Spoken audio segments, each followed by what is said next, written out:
What I do is a live performance. It's a live performance and it's really rhythmic. I'm essentially the invisible musician that no one sees, rhythmically triggering different visual elements, different light effects and different light moods, live in real time, VJing.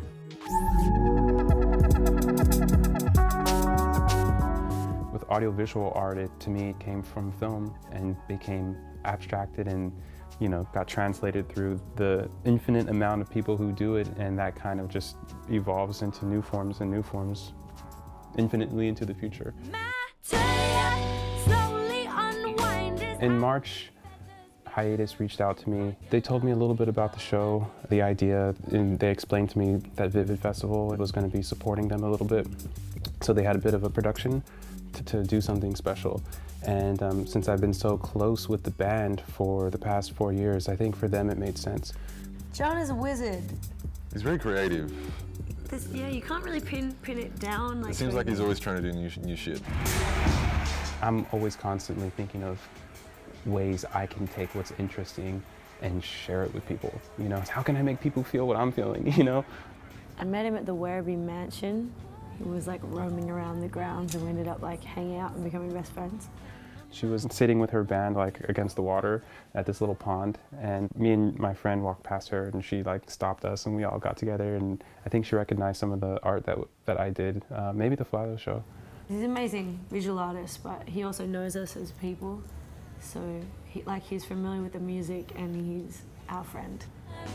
Melting a snowflake lays down your face. It was quite a surprise, and I felt so humbled that they reached out to me because I always wanted to do something like this with them. And to do it for the Sydney Opera House was kind of mind-bogglingly amazing, and really, really cool. Sweet red earth will hold you like this. Being personally attached to their music really allowed me to just naturally travel into this visual realm where their music is so colorful and has so much texture that I had some basic instinctive ideas and feelings of what I wanted to accomplish.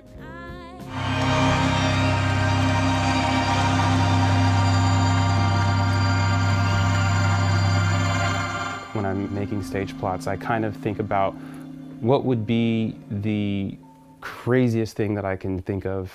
So yeah, it started unrealistic, showed them this idea using lasers and multiple platforms, and each surface was a polished mirror finish, and it turned out to be really, really, really, really expensive. So expensive, so absurdly expensive that it took the wind out of me. But I was recommended a brand new light product that produced a similar effect like lasers do, but actually kind of cooler because they had a bit more freedom.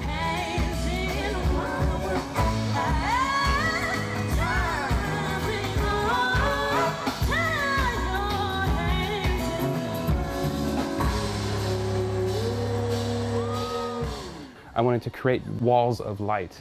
That was the whole point. In the designs that I was working on, it was about creating these forms and structures, separating the band, separating each person's instrument.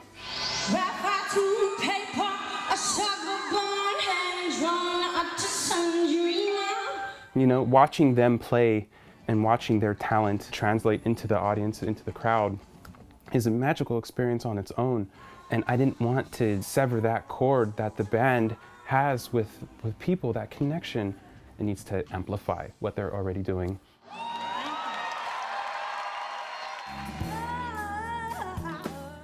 The audience is so important. I feel like sometimes I don't realize how powerful they are. It's a conversation, and I guess, you're projecting something and you're asking a question and you're putting it out there. If an audience is really pumping, then you're going to play harder and you're going to put a lot more effort into it.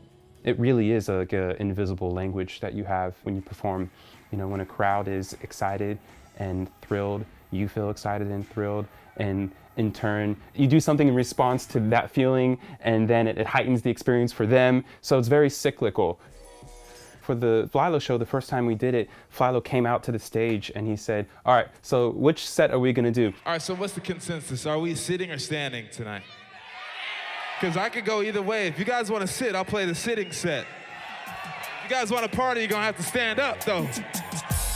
I've done that show maybe 500 times now, and every time I do it, I try to push myself further into something that I haven't experienced yet. So I think a really good performance takes me out of reality. It makes me feel like I've been transported somewhere else. Those are my favorite shows, when I feel like I've had an out-of-body experience. And that's actually what I'm trying to create for myself. I guess it's kind of connected to the psychedelic experience, being able to leave your body and experience a different reality, and then land back into your body with something that you could take home.